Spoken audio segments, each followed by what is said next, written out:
네, 박주현 대표입니다. 지난 한 주는 또 잘 보내셨습니까? 제가 오늘 아침에는 요즘에 이제 환절기다 보니까 좀 감기 기운이 조금 있어서 목소리가 그렇게 좋지 않습니다. 양해 부탁드리고요. 뭐 지난 한 주도 조용하진 않죠. 예, 요즘 참 어렵습니다. 지난 한 주 부동산 시장은 그렇게 뭐 썩 좋진 않았어요. 계속해서 강남 3구 포함해서 용산구까지 뭐 거래량도 급격하게 줄었지만 실제로 눈치 보기 장세도 상당히 강하게 진행되고 있다라는 부분이 시장의 방향성인 것 같고, 가격도 이재명 대통령이 한 달 좀 넘으셨어요. 부동산 언급한 지. 그리고 나서 가격 조정폭이 계속 커지고 있다. 언론에 나오는 거는 뭐 15% 이상 뭐 조정됐다라는 얘기도 들리고 하는데, 뭐 그게 거래가 돼야 실제로 이제 그것도 조정폭이 뭐 정확한 숫자일 수 있을 텐데, 시장은 지금 거래량이 워낙 지금 없습니다. 거래량이 워낙 없고, 지난주죠. 지난주에 저희 그 투자자분 중에 제가 이제 한 6개월 정도 된 것 같습니다. 그분 보고 이제 인천에서 이사 오시는데 어디 보면 될까요? 라고 해서 몇 군데 제가 이렇게 말씀을 해드렸더니 그때 못 사셨어요. 작년 연말, 뭐 연초 이렇게 해가지고 매입을 못 하셔서 다시 뭐 최근에 가서 보니까 대표님 거기 너무 많이 올라 있는 것 같아요. 지금 들어가는 게 맞나요? 라고 하시길래 저는 그냥 편하게 말씀드렸습니다. 이제는 차라리 여름 휴가 다녀오셔서 시장에 나가 보시는 게 더 나을 것 같습니다. 라고 말씀을 드렸어요. 워낙 이제 시장이 지금 리스크도 많고, 또 주택 같은 경우는 방향성을 잡는데 제가 보기에는 세제 개편 이유가 방향을 좀 잡고, 어찌 보면 약세장이 계속 될 것 같긴 하지만 그래도 폭락장이 되지는 않을 것 같아서 그때쯤 시장에 나가셔서 확인하시고 또 옮기시는 계획을 좀 세우십시오라고 말씀드렸는데, 뭐 이제 전문가분들별로 좀 갈리시더라고요. 지금 시장은 뭐 단기 조정이다, 아니면 뭐 1년 이상 대세 하락장이다, 뭐 조정장이다, 이렇게 얘기하시는 분들도 계시더라고요. 그런데 저는 그렇게 봅니다. 뭐 단기 조정장으로 갈 것 같진 않습니다. 이제는 주택시장 같은 경우는 변동성이 커지는 시기는 올 상반기, 그리고 뭐 추석 전까지 정도 세제 개편이 완료되고 나면 그 정도가 지금 하락 폭이 좀 크게 나오지 않겠느냐라고 보이고, 그리고 나서는 내년쯤 되면 어느 정도 보합세, 뭐 약보합 정도로 시장의 상황이 가지 않겠느냐라고 저는 보여요. 그래서 올해는 뭐 폭락장이라기보다는 조정이 큰 장 정도로 저는 표현하겠습니다.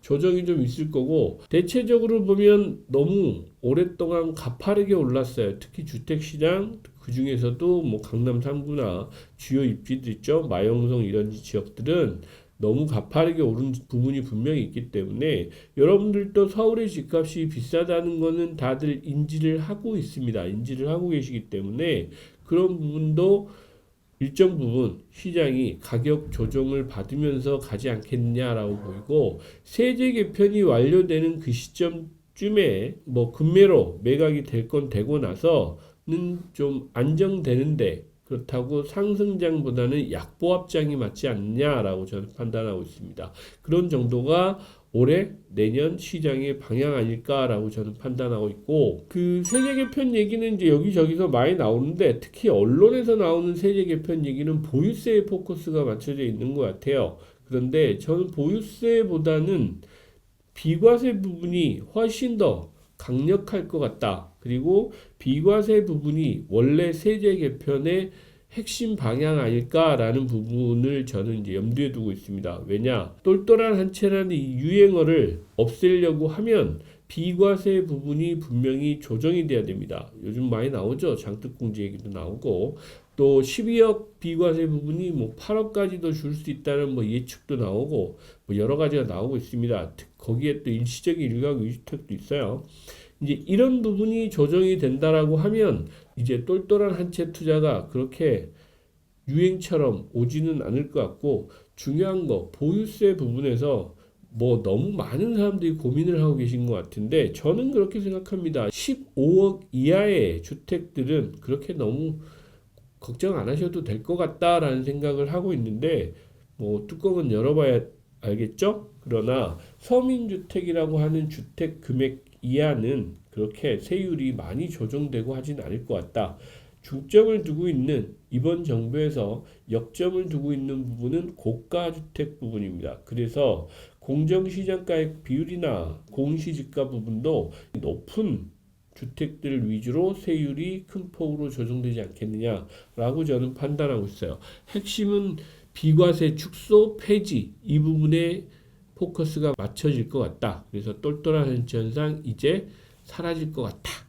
이런 얘기를 드리고 싶었던 겁니다. 사실 부동산 시장 요즘 잠잠합니다. 특히 상업용 부동산 시장, 빌딩 시장은 조용합니다. 조용하고 제가 이제 말씀을 드렸던 거는 3월쯤에 이제 기업 실적이 어느 정도 정리되고 나서 이번 달부터 법인세를 내기 시작하죠. 외관 법인이라고 하는 법인들이 3월 달 이번 주 다음 주부터 실적이 오픈이 됩니다. 실적이 발표가 되는데 그러고 나면 금매들 출현이 될 것 같다. 그래서 누군가에게는 지금부터는 투자할 수 있는 기회도 잡을 수 있는 우리 흔한 말로 금매를 잡을 수 있는 기회가 올 것 같다라는 말씀을 드리고 빌딩 시장 쪽 같은 경우는 그렇게 거래가 활발하지는 않습니다. 현재 상황은 왜냐 시장이 뭐 주택 시장의 영향도 좀 받은 부분도 있고 현재는 빌딩 시장 공실이 워낙 높다 보니까 아직은 투자에 조금 조심하시는 분위기예요. 거기에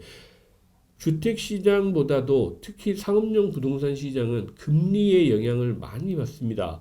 그런 부분도 좀 참고를 하실 필요가 있다라는 말씀을 드리고 중동 전쟁 때문에라도 사람들이 지금 관심사가 뭐 투자보다는 뭐 시장에 전반적으로 이제 영향을 미치는 거에 대해 관심이 좀 많고 투자를 지금 이런 시점에 들어가면 두려움이 좀 많으신 것 같아요. 그런데 저는 투자는 또 청개구리처럼 해야 된다고 누차 말씀드리지만 말로는 이렇게 하지만 쉽지는 않아요. 쉽지는 않고 현재 이제 중동 전쟁 관련해서는 유가가 가장 큰 문제인 것 같습니다. 유가가 이제 지금 지난주에 90불까지 갔는데 이번 주에 100불, 뭐 120불, 심지어 150불까지 얘기하는 데도 있어요.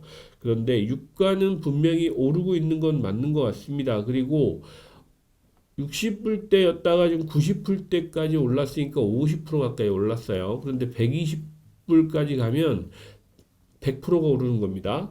정부 입장에서 인플레이션이나 국민들 주머니를 걱정을 좀 하시는 것 같아요. 그래서 급격하게 오르는 거에 대해서 시장을 좀 관리하는 측면도 분명히 있는 것 같은데 이번 전쟁의 큰 핵심은 그런 것 같습니다. 현재 우리나라에 미치는 영향은 인플레이션입니다. 그런데 저는 조금 다른 생각을 좀 해본 것도 있어요. 러우 전쟁 때 여러분들 이제 경험을 상기해 보시면 일단 물가가 한번 올라가면 내려오지 않습니다. 그 물가가 계속 유지가 되는 특성이 좀 있죠. 우리가 한번 가격 올려놓고 내리기가 쉽나요? 쉽지 않아요. 짜장면값 한번 오르면 내리는 거 못 받잖아요, 저희는. 그 21년, 23년 이 러우 전쟁 때 우리가 이제 겪었던 인플레이션 리스크 이제는 좀 대비할 때가 되긴 했습니다.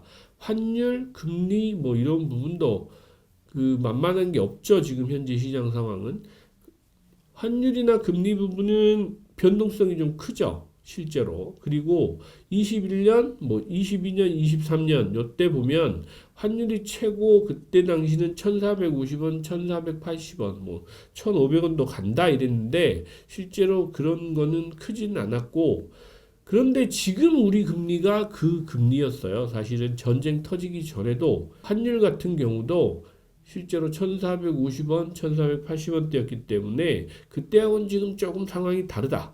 또 금리도 여전히 지금 2.5%대에서 뭐 미국 금리는 3.5% 정도니까 그런 정도로 유지하고 있다라는 부분을 감안하더라도 21년, 22년하고 조금 상황이 좀 다르다라는 부분도 여러분들이 좀 참고를 하실 필요가 있는 것 같고 공포 마케팅이라고 저는 표현합니다. 이 언론도 그렇고 너무 막 호들갑을 떠는 거 아닌가라는 생각도 사실은 좀 해봤어요. 물론 유가는 영향을 받겠죠. 기름값도 오르고 서민 경제도 좀 많이 영향을 받을 텐데 제가 어제 오늘 이런 뉴스 나오는 걸 보면 너무 과하게 가고 있다라는 생각이 들어요. 이제 2주도 안 지났습니다. 이제 8일, 9일, 뭐 10일 정도 돼 가는데 이 정도 가지고 지금 뭐 나라가 들썩들썩하고 이런 정도는 사실 너무 좀 오버 아닌가라는 저는 생각도 들었어요. 물론 제가 판단하는 이 전쟁은 언제까지 갈 건가라는 부분에서 뭐 트럼프 대통령은 4주에서 6주 정도 보고 있다고 하는데